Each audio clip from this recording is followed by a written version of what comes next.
personas asistentes a esta tercera sesión de Encuentros con el Laicismo.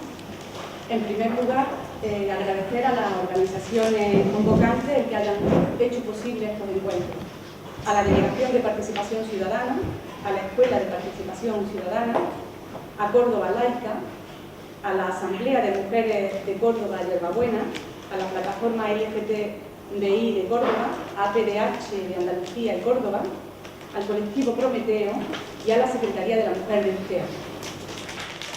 El encuentro de hoy es un abrazo al feminismo. Lleva el nombre de Laicismo y Feminismo y forma parte de un proyecto global de 3 encuentros. 2 de ellos ya llevados a cabo en sesiones anteriores. El primero en el tiempo fue Laicismo y Derechos Humanos. El segundo que se llevó a cabo fue Laicismo y Diversidad Afectivo-Sexual. Con estos 3 encuentros, y dado que el laicismo es un movimiento de emancipación, hemos pretendido, sobre todo, favorecer el debate que alumbre el pensamiento emancipatorio de respeto a la libertad de creer.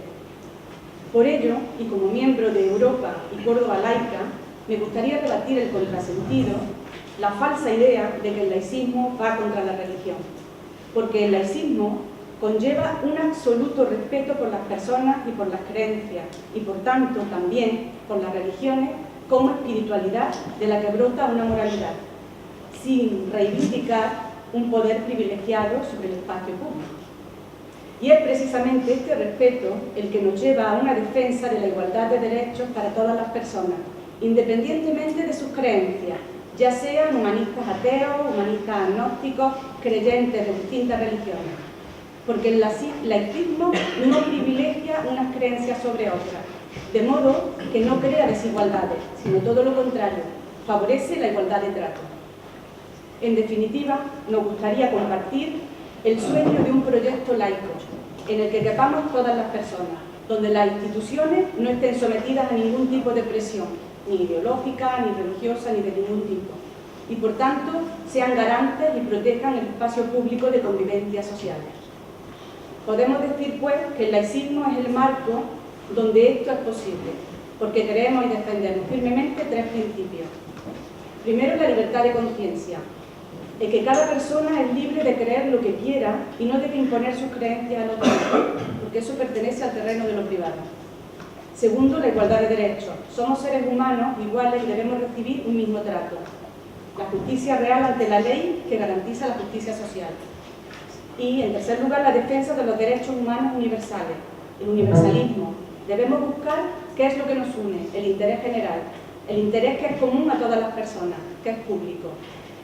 Y ya, pues, os dejo con Elvira, que es la que va a hacer posible ese abrazo entre laicismo y feminismo.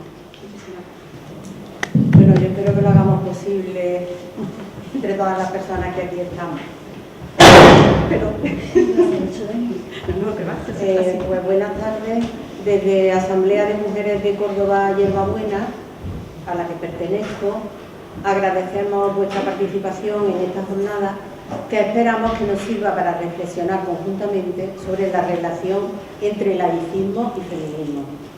Las religiones han sido un soporte básico para la configuración de las estructuras sociales y culturales en las que vivimos. La infravaloración que sus doctrinas hacen de las mujeres y la injerencia que su moral pretende ejercer sobre nuestras vidas han supuesto y suponen en la actualidad una justificación y un apoyo para el patriarcado. Por eso, desde el feminismo nos parece necesario que los estados sean laicos, pues es el laicismo el que defiende la libertad de conciencia, derecho humano al que algo más de la mitad de la humanidad no puede acceder si está sometida por el patriarcado. Pretendemos, ante todo, propiciar el debate y la reflexión entre todas las personas participantes en el seminario. O sea, ya sabéis, ¿no? La lectura de los documentos que se han puesto a disposición de quienes se han inscrito podrá servirnos de base. Vamos a comenzar con una intervención de Amelia Sanchís como persona experta, que lo hay mucho, que nos dará una visión amplia de la relación que se establece entre ciencia, religión y feminismo y permitirá reflexionar sobre la necesidad o no de considerar la laicidad como un elemento clave que favorezca la igualdad. A continuación, la metodología de trabajo va a ser algo distinta de la que hemos o han utilizado en las sesiones anteriores. Cuando Amelia termine su intervención, sugiero que si alguna persona dicha intervención le ha suscitado alguna pregunta o preguntas, tome nota, porque no va a ser inmediatamente después cuando podamos hacérsela.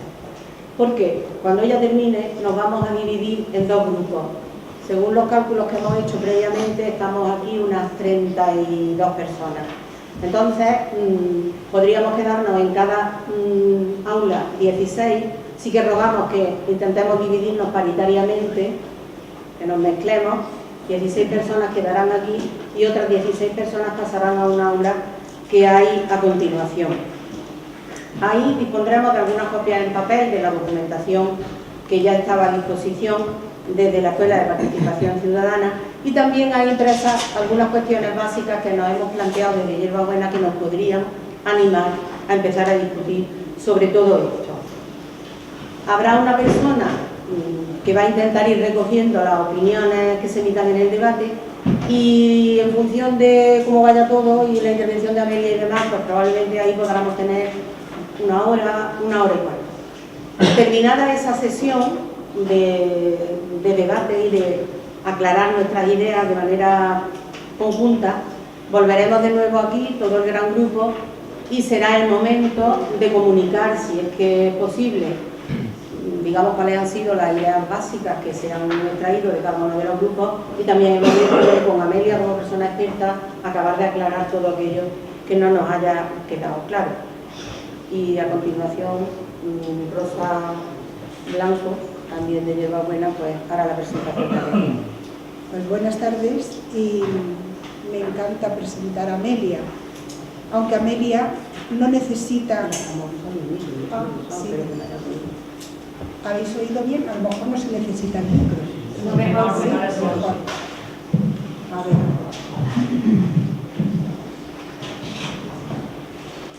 ¿Así? No. Sí.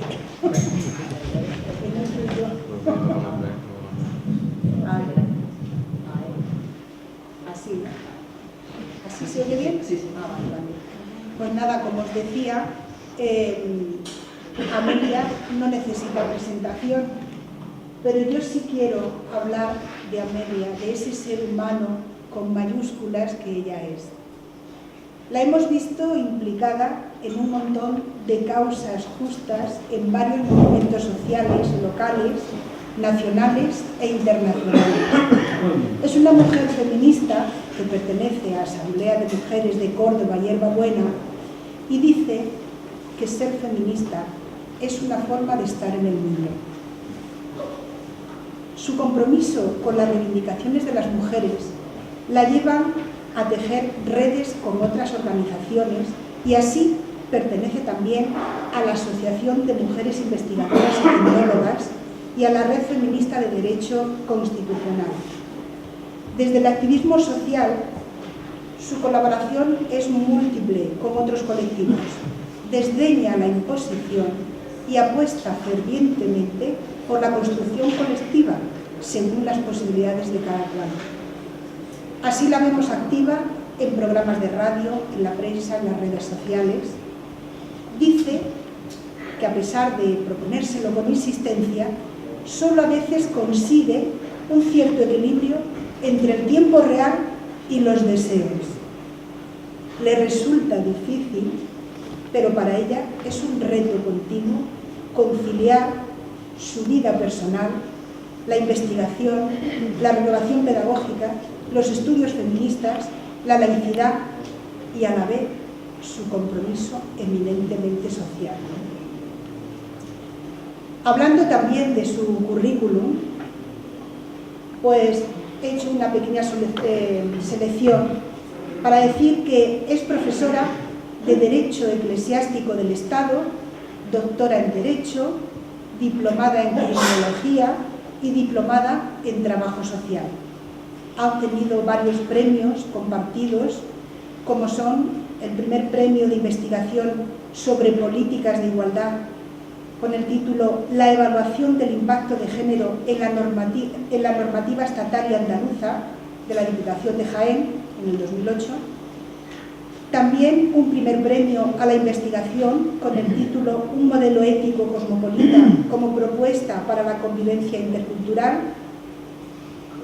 en el premio de investigación e innovación para la interculturalidad Inca Garcilaso en el año 2016. También fue medalla de honor de la ciudad de Córdoba por los estudios y trabajos sobre la igualdad en el 2017.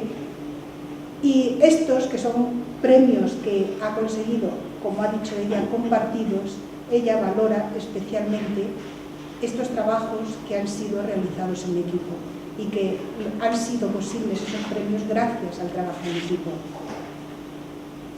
Ha sido directora también de la unidad de voluntariado de la UCO y, en fin, hay un montón de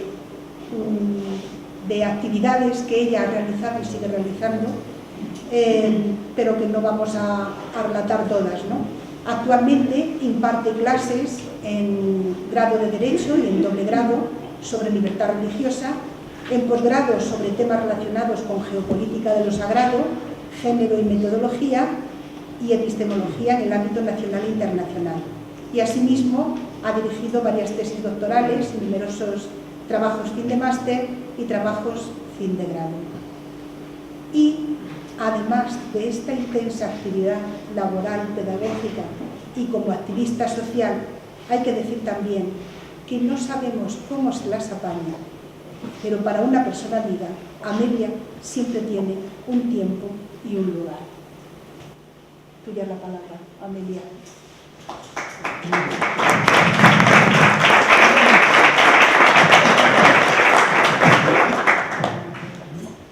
Muchísimas gracias a Rosa. Muchas veces cuando oye las palabras de las amigas, una no se siente identificada, pero le gusta sentirse reconocida, porque dice, igual no es verdad, pero sabe que ese puede ser el objetivo. Así es que gracias amiga de corazón.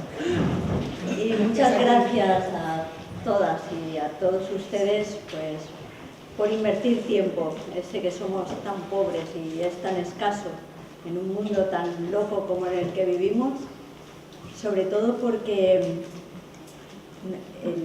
el mercado nos ha enseñado una cosa, y es que tenemos que valorarlo todo, económica y cuantitativamente. Así es que si estamos aquí, pues será porque valoramos esto, así que vamos a hacerlo rentable. No rentable económicamente, pero sí rentable en satisfacción humana. Estos índices nuevos que vamos aprendiendo a manejar. Así es que, como ha dicho Elvira también, vayamos a rentabilizar esto. Yo he aprendido muchas cosas en Hierbabuena, pero he aprendido una cosa, y es la importancia de la construcción colectiva y la importancia de saber administrarnos el tiempo. Y son unas cracks, y ahí voy yo aprendiendo en esto de la administración del tiempo y gestionarlo lo mejor posible para que no solamente sea bueno para nosotras, que es importante, sino también para que sea bueno hacia la colectividad, que es muy importante. Y tenía preparado una presentación, que como siempre los soportes multimedia nos dan sorpresas. Así es que si funciona bien, y si no, pues innovaremos, que ya he visto que aquí hay una pizarra, y esto de ser viejita de las que pintan canas, o me las pintan, mejor dicho, pues tampoco nos vamos ahora a poner a sufrir por el asunto. Y entonces os voy a transmitir una pregunta. Al grito del siglo XIX, que cada vez vuelvo más al siglo XIX y al XVIII porque aparecía una frase muy estupenda, que era el siglo de las luces. Bueno, hubo más luces para algunos seres humanos y menos luces para otros, he de decir, pero hubo un grito muy interesante que decía, ni Dios, ni patria, ni rey. Pues vamos a recordar ese ni Dios, ni patria, ni rey. Yo estaba aquí empezando a poner la legislación franquista, que aparecía como la legislación confesional, no sé si la veis. Ah, fenómeno. Si es que yo estaba intentando, mira, qué bien. Mira, incluso a lo mejor hasta ya me puedo mover, y yo que soy muy de moverme, para el que espero de aquí mis compis, pero yo soy más de, venga, vamos que no. Bueno, ya. La segunda. Bueno, no. Ahí. Bien. ¿Por qué decían lo de ni Dios, ni patria, ni rey? Porque lo del rey fue lo primero, vamos por el final, suele pasar. Estas son las declaraciones de intenciones que hacemos siempre, ¿no? Empezamos lo de Dios y nos lo dejamos ahí diciendo, bueno, vamos a dejarlo. De hecho, la declaración del hombre y del ciudadano, las palabras son importantísimas. Declaración del hombre, no era el varón universal, no nos engañemos. Fue varón, varón sexo masculino, del hombre y del ciudadano también varón y además composibles, no había más. O sea que si no tenías dinero, no tenías derechos. Digo, subrayo estas cosas porque si no luego vamos y nos lo creemos. Y las personas que somos así, más de creernos las cosas, por lo de mi Dios, recordemos dónde he empezado, que volveré a ello. Yo soy muy de volver, que parece que me voy, pero como soy chica y puedo hacer varias cosas a la vez, luego voy y vuelvo. Bueno, pues ni Dios, ni patria, ni rey, empezamos por lo del rey y nos lo cargamos. Pero no era verdad, era para cambiarlo por un general. En este caso, como estamos en Francia, fue Napoleón. Como nos copiamos las cosas, pues en todos los sitios casi hicimos lo mismo. Pero como a mí esto del feminismo me atraviesa, pues en el caso de Francia tuvimos una chica, Olympia de Gouges, que dijo la declaración de la mujer y la ciudadana.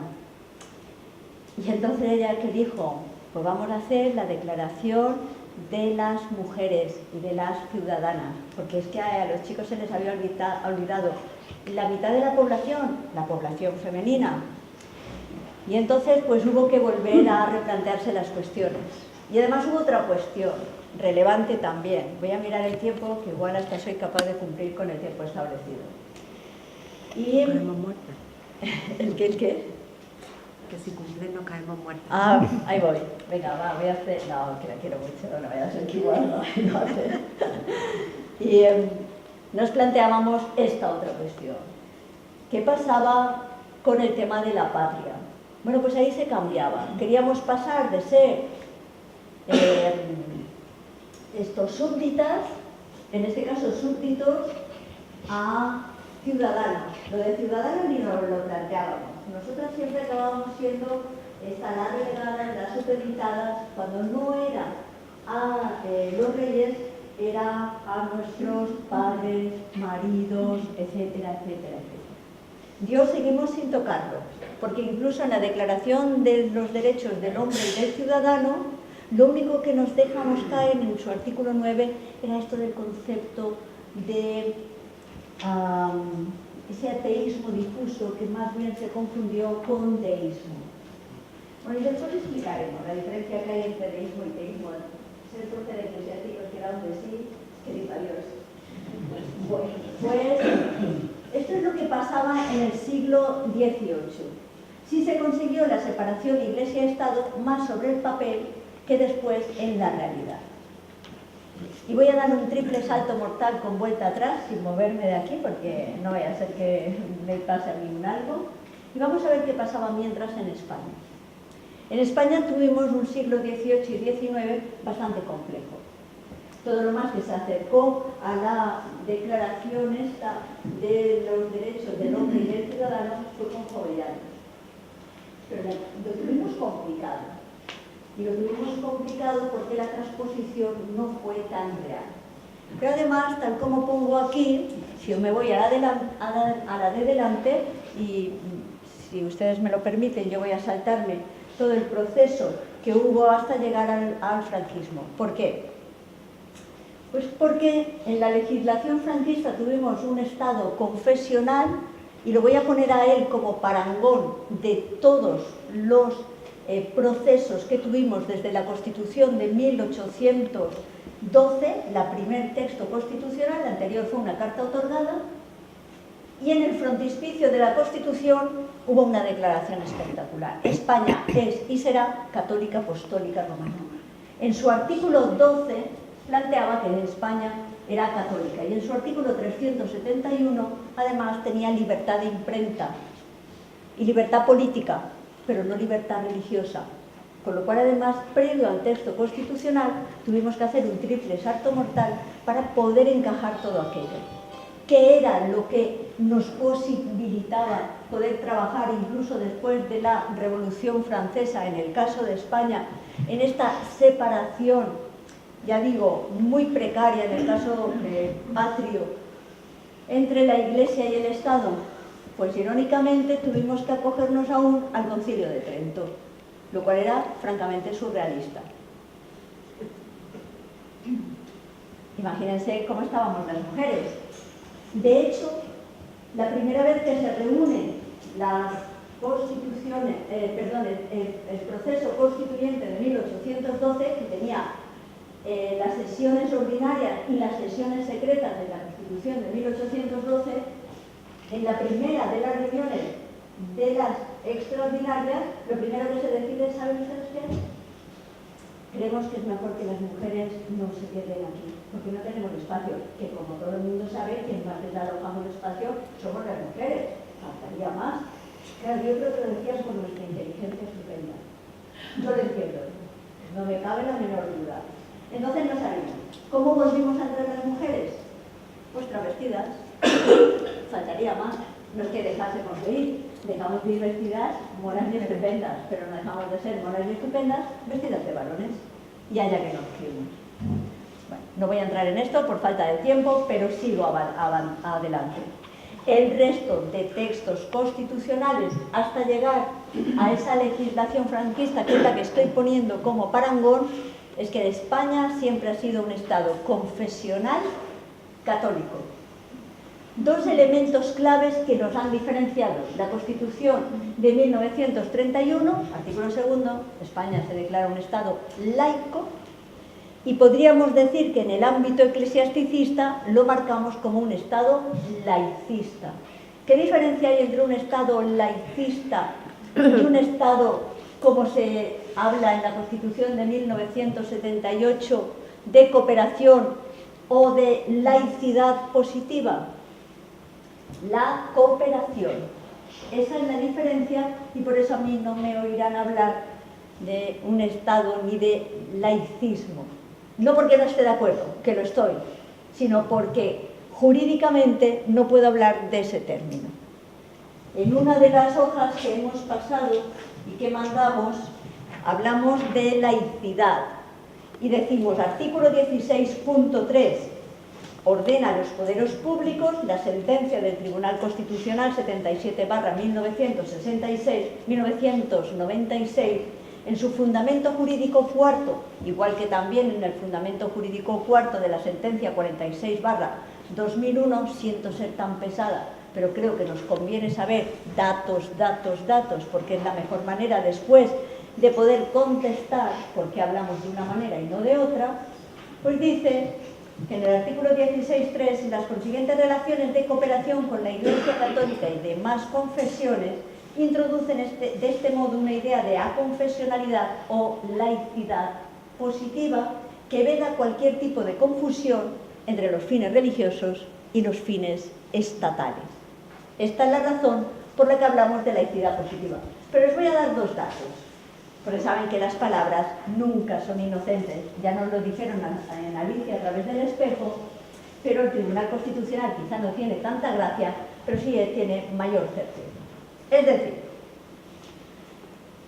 hasta el año 2014, en el diccionario de la Real Academia, lo único que existía era laicismo.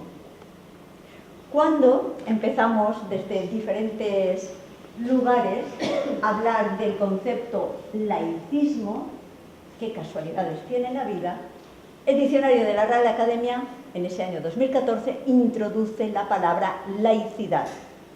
Si ustedes buscan uno y otra voz de la palabra laicismo y la palabra laicidad, verán ustedes que lo único que hay es un sesgo ideológico.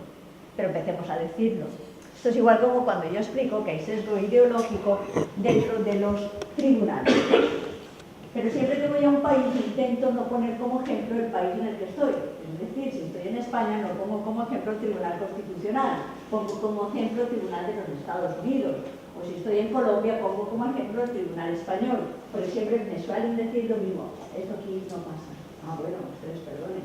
Claro, faltaría más. Bien, ¿cómo se aporta? Con datos.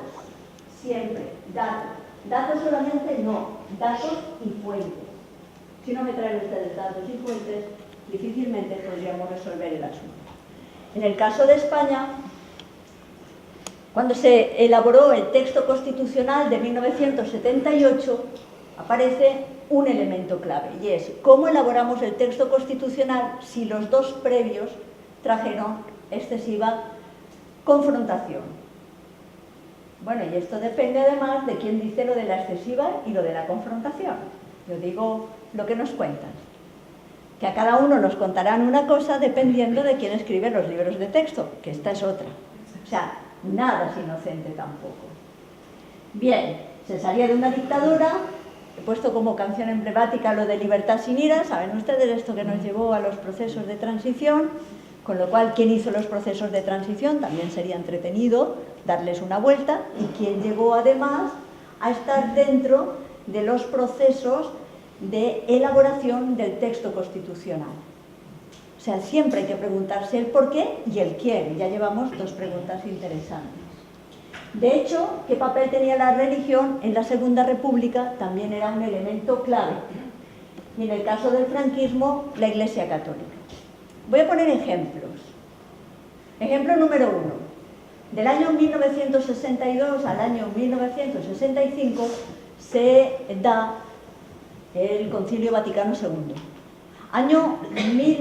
Previo a eso, año 1953, tenemos el concordato entre el Estado español y Santa Sede. Es decir, si tengo año 1953, concordato con Santa Sede. Entre medias de esta se van elaborando las leyes fundamentales del reino. Después, al poco, tenemos el Concilio Vaticano II. Fallece Juan XXIII. Sigue trabajando el desarrollo del texto del Concilio Vaticano II Pablo VI. En el Fuero de los Españoles, artículo 6, España se declara católica apostólica romana. Qué casualidad que estas cosas que tiene la vida, Pablo VI le dice a Franco, si usted se declara católico apostólico romano, tiene que hacer caso a los textos que acabamos de aprobar en el Concilio Vaticano II. Año 1967, Ley 44/1967, Ley de Libertad Religiosa en España, que previo a eso obliga a cambiar el artículo 6 del Fuero de los Españoles. La vida, un frenesí. ¿Bien?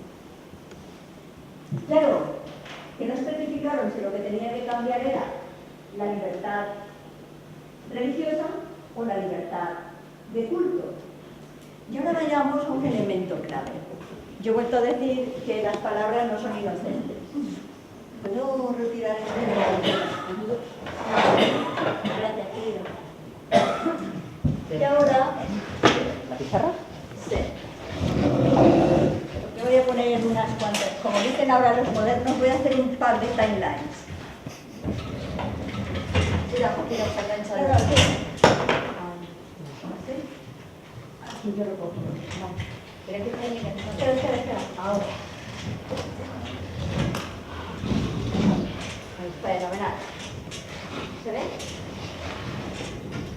Gracias, Sofía. Vale. Año 1948. Artículo 18. Uy, qué 8 más horrible. 18. Tríada de la Declaración Universal de Derechos Humanos. Libertad de pensamiento, conciencia y religión. Esa es la tríada que maneja la Declaración Universal de Derechos Humanos. Y pensaríamos, pues si eso es un derecho humano, los derechos fundamentales que se adquirieron en 1978, artículo 16, es el mismo, la misma tríada. No. Cada país decantará desde la Declaración Universal de Derechos Humanos a su propia Constitución lo mismo. Error. Adaptará a cada uno del desarrollo histórico lo que considere conveniente según su propio devenir histórico. Es decir, nosotros tenemos libertad. Vale, esto siempre pasa. Fácilmente solventable. Aquí. Libertad ideológica, religiosa y de culto. ¿Bien? ¿Por qué? Recordemos lo que yo había dicho de la Ley 44/1967, que lo único que se había dado era precisamente este elemento clave en el que, en ese periodo, en este ínterin del que hemos hablado aquí, que teníamos la Ley 44/1967 durante el periodo franquista, que además venía a cuenta, ironías de la vida, del Concilio Vaticano II. Pero recordemos incluso otro elemento clave aquí, el Concordato de 1953. Y esto es importante porque una cosa que diré después. La Ley de Libertad Religiosa, que aquí entra porque hay un lobby, que es el lobby judío a Budas, porque si no esto se hubiera quedado así, libertad de pensamiento y conciencia. No estaba inicialmente preparado para una ley, para una tríada en la que se mantuviera la libertad religiosa. Inicialmente se pensaba que con la libertad de pensamiento y conciencia era suficiente, porque llegó, hoy en día se está viendo, a llamarse la parte por el todo. No hacía falta, porque la libertad de pensamiento y conciencia incluye, por supuesto, la libertad religiosa. ¿Y esto por qué es? Porque las cosmovisiones, como ya había dicho antes en Marina, que estaba escuchando, que estaba haciendo otra cosa, pueden ser cosmovisiones sagradas y profanas. Es decir, no vas a ser mejor persona porque tu cosmovisión sea sagrada. Eres mejor persona si te lo curras, estés en la cosmovisión que estés. Y eres mejor persona si ves más allá de tu propio ombligo. Y esto no tiene que ver con que tu dimensión de construcción del universo, del mundo, de las cuestiones relevantes, tengan dimensión sagrada o no. Que esto me lleva a otra cuestión.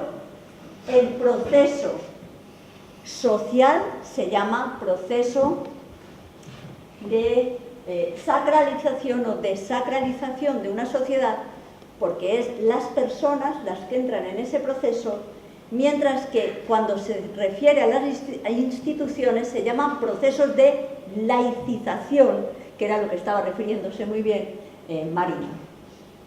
Porque a veces estás oyendo ya cosas que tú dices, ya no sé si estoy en un proceso de teorización o en un proceso de sálvame. Así es que está bien esto de ir anotando estas cuestiones. 1978, volvemos, aquí tenemos la libertad ideológica que se ha asimilado, según los textos, esto a través de las sentencias del Tribunal Constitucional, a la libertad de pensamiento.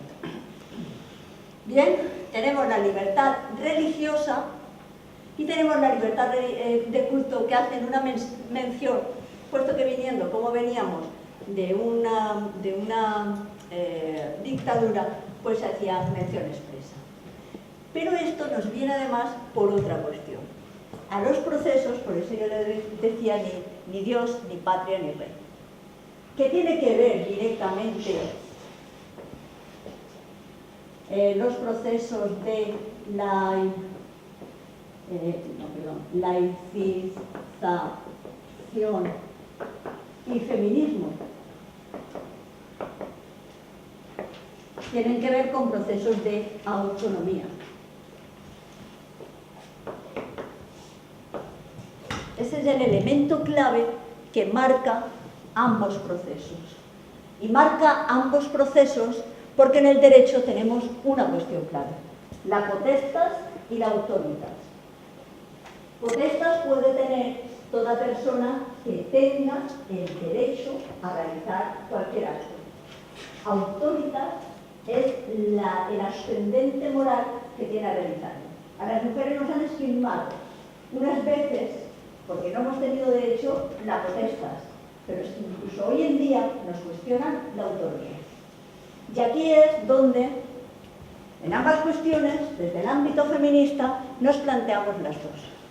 Y nos lo planteamos desde el ámbito de las religiones, desde el ámbito de la ciencia, y nos lo planteamos con los documentos que hemos ido dando, y de verdad que voy a conseguirlo. Nos lo planteamos con otros conceptos. El concepto de aconfesionalidad, ¿por qué? Porque según el artículo 16.3 se produce que nuestro Estado no se dice que es laico. En el primer apartado del 2.3 nos dicen que es aconfesional, pero según una sentencia del Tribunal Constitucional, el 1.1981, Fundamento Jurídico 6, dice que se produce un hecho capital que desde el 29 de diciembre de 1978 que proclama que a todos los efectos el artículo 16.3 es aconfesional, es decir, que por aconfesionalidad se entiende que ninguna de las confesiones tiene carácter estatal.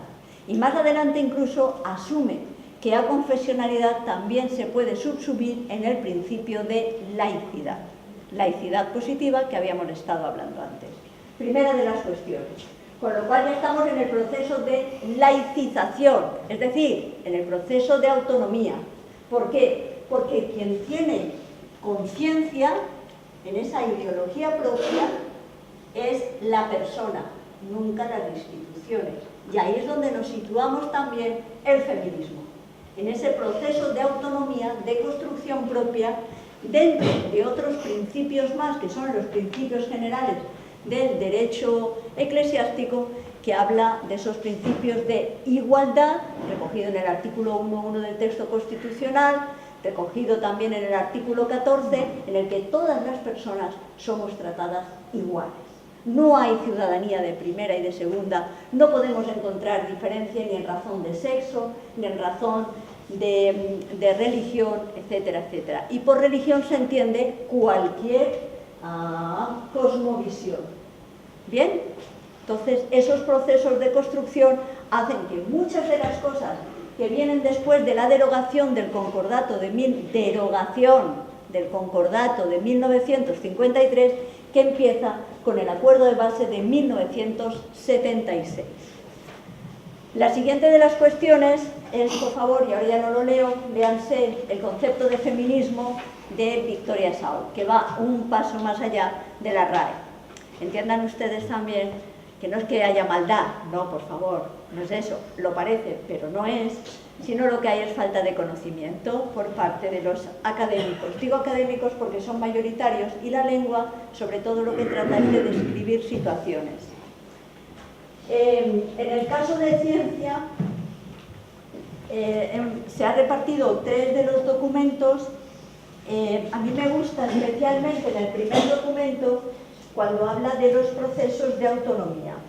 En el caso de esos procesos de autonomía, lo verán cuando analicemos ahora el proceso de laicismo y feminismo, cómo el feminismo entra en estos procesos tanto de laicización y del proceso de autonomía general de la persona, que ya creo que lo hemos estado viendo, y cómo es casi necesario que vayan siempre de la mano, porque es ese proceso en donde nos estamos viendo. Y también verán cómo las ciencias, en el caso de Teresa Maldonado, no son neutras. Si las ciencias realmente fuesen neutras y no necesitásemos una teoría de los conocimientos situados, las ciencias, esas ciencias llamadas neutras, esas ciencias llamadas duras, que duran lo que duras, pues no habrían dejado a la mitad de la población fuera de todos los estudios. Es decir, teoría de los conocimientos situados que ahora sí están manejando a un nivel de población mucho más elevado y no lo que llamábamos en el acrónimo anglosajón a las personas WASP, es decir, blancos, anglosajones, y además con unas características, en este caso que nos concierne, cristianos. No podíamos hablar de católicos porque la mayoría, en este caso, estábamos hablando de protestantes. Bien, ahora mismo todo eso ha cambiado. Y por último, en cuanto a las influencias que tienen las religiones en las sociedades patriarcales, Turégano, yo me despido y creo que voy con el tiempo ya ajustadísimo, con un vídeo para que veamos hasta qué punto efectivamente sí se da estas importancia. Bueno, les voy a dar a elegir entre dos vídeos y me sumo a la mayoría. Uno ha salido hace 3 semanas, es Constitución y Libertad Religiosa, celebrando, no celebramos nada, conmemorando los 40 años de ese artículo 16 del texto constitucional y libertad religiosa, o si quieren que nos hagamos un rato de risas, creacionismo o diseño inteligente versus sentencia Keith Miller. ¿Qué prefiere? Voy a elegir, ¿eh? Uno dura 13 minutos y el otro 3. Si me dicen el de 3, te tienes que desmayar, Mari, ¿eh? Te tienes que desmayar, que lo sepas. Venga, vamos a ver Keith Miller. ¿Los dos? ¿Sí? Venga, vamos. Bueno, luego cualquier pregunta yo me presto voluntaria. Vamos primero.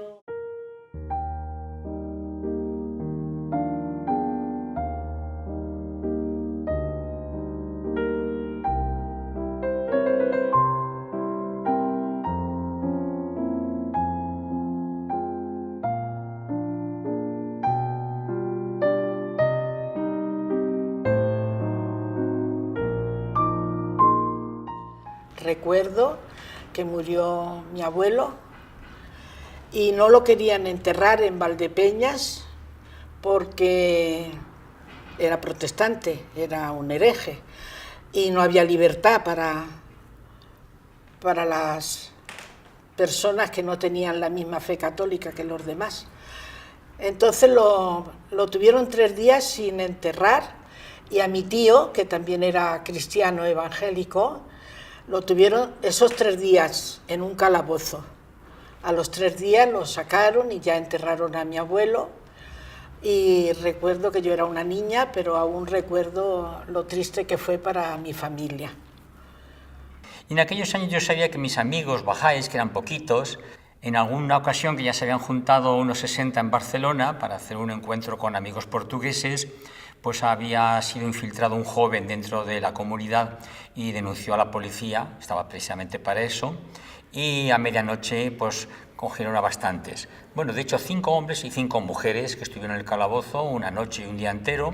Pero al principio la gente no sabía dónde está Siria. Le decía, ¿de dónde es usted? Digo, de Siria. Dice, de Soria. Entonces él corregía, pero no, en vano. Importante que no había un sitio para rezar en España entera. No había ni 4 metros cuadrados para rezar. Con el régimen de 1939, el Estado español es un Estado católico. En un momento en que el peso de la administración pública, el peso del Estado sobre la economía era infinitamente mayor que el que tiene hoy en día. Esto tiene muchas consecuencias para los judíos en concreto y para los no católicos. ¿Cómo es que el acceso a la función pública pues queda absolutamente limitado? Y mucha gente no nos admitió, no quería que estuviéramos protestantes en Villanueva. Entonces nos hicieron la vida un poco imposible. Y una de las veces que fui a comprar al mercado, pues algunas de esas personas que no querían que estuviéramos allí, unos protestantes, pues me hicieron un corro a salir de la compra y empezaron a tirarme algunos tomates y a insultarme, diciéndome que era hereje, que nos fuéramos de Villanueva, que la gente no nos quería. Fue muy duro. Más tarde, algo muy importante en la facultad, por ejemplo, con los compañeros, especialmente en el mes de Ramadán, no se concebía un mes de ayuno, especialmente de jóvenes, etc. Cuando estamos juntos, ni siquiera puedo tomar un café. Entonces hace falta explicar qué quiere decir Ramadán, qué son los pilares del Islam, etc. La mayor dificultad que tuvimos fue por el matrimonio, que no podíamos tener matrimonio, no existía el matrimonio civil. Entonces algunos tuvieron que ir a hacerlo en Gibraltar, en Marruecos, o marcharse a Sudamérica a vivir. Y también luego, cuando ya permitieron que hubiera matrimonio civil, pues nos pusieron dificultades. Esto ya lo viví yo en primera persona, porque no hacían más que pedirnos papeles y papeles durante meses. En el año 75, justo cuando murió Franco, yo estaba preparando el piso alquilado para poder casarme, y cuando me quise casar, el notario dijo que él no quería hacer nuestra boda, así que tuvimos que buscar otro.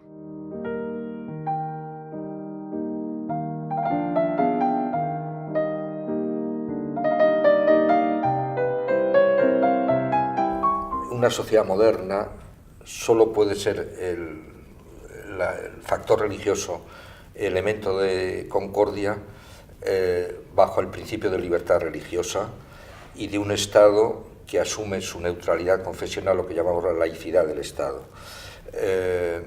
con el planteamiento de que el factor religioso es digno de protección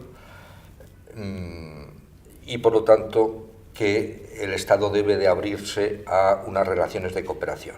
Eso es lo que se refleja en el artículo 16 de la Constitución, clarísimamente, y ese es el modelo, digamos, religioso que adopta la España constitucional. Uno de los propósitos fundamentales del gobierno de Suárez era el desarrollo de las leyes de los derechos fundamentales establecidos en el título primero de la Constitución.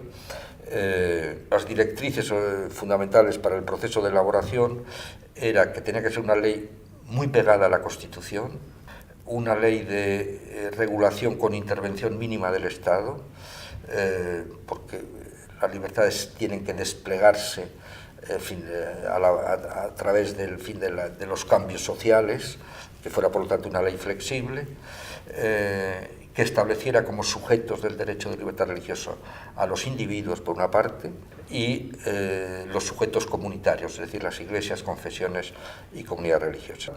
Después de pasar por el Congreso y el Senado, tiene un éxito que yo creo que hay que poner de relieve, es que se aprobó sin ningún voto en contra. Hoy en día, pues dependemos del Ministerio de Justicia, que es el organismo que tutela la diversidad religiosa en España y que la regula, y por tanto, en ese sentido, es una cuestión normal, similar a cualquier constitución avanzada europea o norteamericana.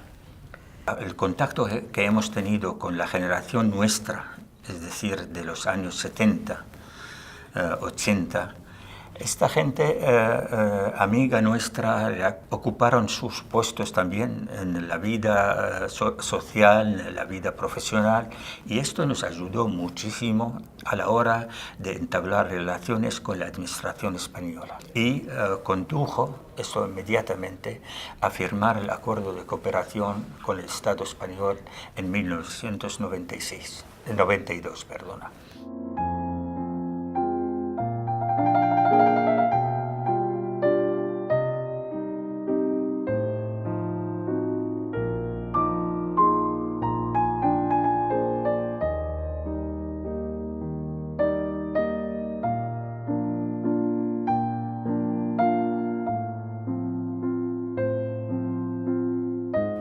Los acuerdos con las confesiones minoritarias, protestantes, judíos y musulmanes, cobran eficacia jurídica como consecuencia de una ley que se aprueba por el Parlamento en 1992. Una fecha especialmente simbólica porque 500 años antes los reyes católicos habían decretado la expulsión de los judíos de España, expulsión que luego sería poco menos de un siglo más tarde, seguida de la expulsión de los moriscos, ¿no? En el preámbulo de los acuerdos se insiste mucho en que uno de los objetivos fundamentales de los tales acuerdos es el de detectar o conocer de primera mano la voluntad real de las confesiones religiosas minoritarias. De tal manera que yo entiendo que los acuerdos, su aportación fundamental es justamente la de que abren vía a un nuevo modelo de relación del Estado con las confesiones religiosas que está más de acuerdo con la concepción de la libertad religiosa como derecho civil.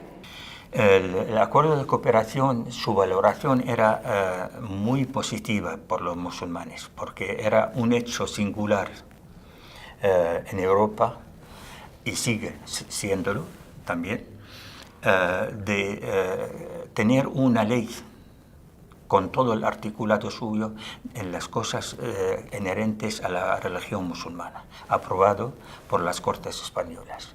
Al mismo tiempo, era una cobertura jurídico-legal que protege los derechos religiosos de todos los ciudadanos españoles, incluidos los musulmanes.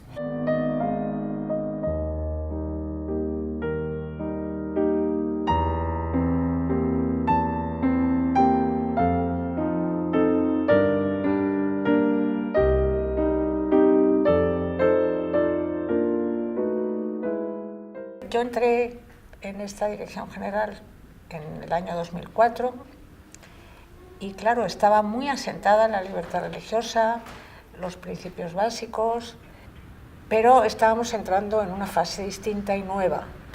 Es decir, la libertad es una cosa, pero para llegar a algo que se parezca a la igualdad entre las confesiones hay que hacer unas aportaciones diferentes. Entonces se nos ocurrió que se podía crear un instrumento para dar financiación a las actividades, sobre todo sociales y culturales y de integración de las confesiones minoritarias con acuerdo con el Estado, y dar una visibilidad y unas posibilidades de aparecer en la sociedad española, de integrarse cada vez más. Y bueno, eso se dedicó la Fundación con la idea, yo creo que muy positiva, de que la Fundación fuera gestionada en parte, como era una fundación del Estado, tenía que haber algunos representantes del Estado, pero también con la presencia de las tres confesiones minoritarias importantísimas. Entonces, eso dio, por fortuna, cayó bien. Las tres confesiones lo aceptaron con un entusiasmo increíble. El papel de la Fundación es muy importante porque ha permitido explicar a las distintas administraciones territoriales la importancia de los valores constitucionales a la hora de regular y a la hora de explicar la diversidad religiosa en España. Y en eso ha realizado una labor importante, para mí fundamental. Tiene, en fin, siempre hay limitaciones, imperfecciones, pero la sociedad española ha gozado de libertad religiosa en un marco jurídico muy aceptable, muy democrático, muy europeo, que muchos otros estados europeos han adoptado incluso después de España, y que yo creo que es un legado que tiene en estos momentos de la sociedad española enormemente precioso, que tenemos que cuidar, que no hay que deteriorar en fin, el ejercicio individual y colectivo de la libertad religiosa.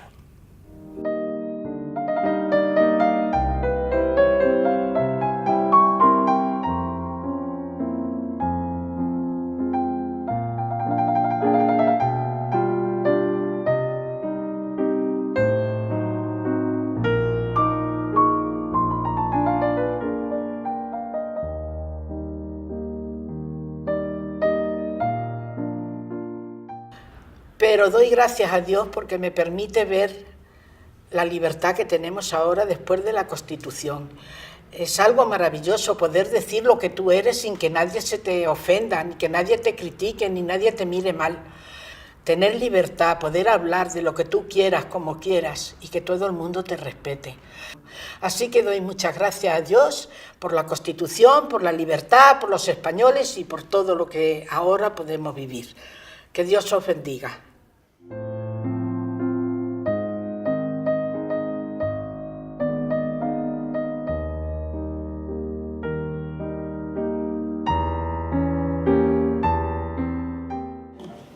Si no te importa. Sí. Bien, yo he querido poner esto para aclarar 3 cuestiones jurídicas estrictas. Año 1976, acuerdo del Estado español con Santa Sede. Se llama el acuerdo base. Es el acuerdo en el que se pactaron 2 cosas fundamentales. El acuerdo número 1 fundamental es que España no podía decir claramente que empezaba el proceso de derogación del acuerdo del 53, del concordato del 53, y después que renunciaban a derechos tanto el Estado español como Santa Sede. Segunda cuestión, año 1979, es decir, después de aprobarse el texto constitucional, se inician yo pongo ICAR, porque es más rápido, los acuerdos con la Iglesia Católica Apostólica Romana. 4, los acuerdos jurídicos, los acuerdos económicos, los acuerdos de asistencia a fuerzas armadas, instituciones, hospitales, etcétera, etcétera, y los acuerdos también de educación. Estos acuerdos tienen la naturaleza jurídica de internacionales, mientras que los acuerdos en el año 80 tenemos la Ley Orgánica de Libertad Religiosa, que es la que desarrolla el artículo 16, es decir, que esto era cronológicamente constitucionales. En el año 92, veamos la diferencia de años que hay entre los acuerdos del Estado español con Santa Sede, es cuando se realizan, estos que dan tantas gracias, por los que se hacen con judíos, evangélicos y musulmanes, que tienen la naturaleza jurídica de ley ordinaria. O sea, ¿habilitan lo mismo unos acuerdos y otros? No. ¿Tienen las mismas posibilidades? No. Con lo cual, podríamos empezar a cuestionarnos ese principio de igualdad.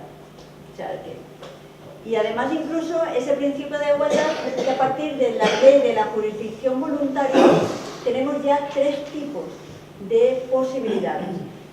Aquellas confesiones religiosas que tienen acuerdos como el que tiene la Iglesia Católica con el Estado. En el año 92, aquellas que tienen acuerdos que tienen que cumplir el notorio arraigo más haber firmado acuerdos con el Estado español. Y a partir de la ley de la jurisdicción voluntaria, aquellas confesiones religiosas que tienen el notorio arraigo y esa posibilidad de que desarrollen efectos jurídicos, por ejemplo, los matrimonios, que aun teniendo entidades religiosas de notorio arraigo, pero no tienen acuerdos con el Estado español. Bien, con lo cual estamos generando, pues no sé si un Estado pluriconfesional o no sabría muy bien cómo calificarlo. Pero estos son datos. Esta era la razón por la que quería que se viese esto. No sé a quién habría que llamar, pero bien, aquí queda. Lo dejamos ya, ¿no? Y además se ve más. A ver, si te parece. Sí. Me vuelvo un poco. Si te parece, dejamos aquí tu intervención, nos has dado cantidad de información, hacemos ahora los 2 grupos, dedicamos un tiempo a ese debate sobre la relación entre feminismo, laicismo, ciencia, religión y todo aquello que habíamos planteado, y como luego volvemos al gran grupo de nuevo, dependiendo del tiempo que vayamos a necesitar, porque igual ahora empezamos a debatir y no somos capaces de ocupar demasiado tiempo, no sé cómo nos va a ir. El resto del tiempo volveremos a juntarnos todo el mundo y cabrá, si hay tiempo, el segundo vídeo, más todo aquello que luego queramos aclarar contigo. Así que a partir de este momento, si os parece bien, nos dividimos en 2 mitades. Yo creo que ahora somos ya más de 32 personas que yo conté, entonces pues, intentamos dividirlo de manera paritaria, vamos saliendo a una hora de ahí fuera y que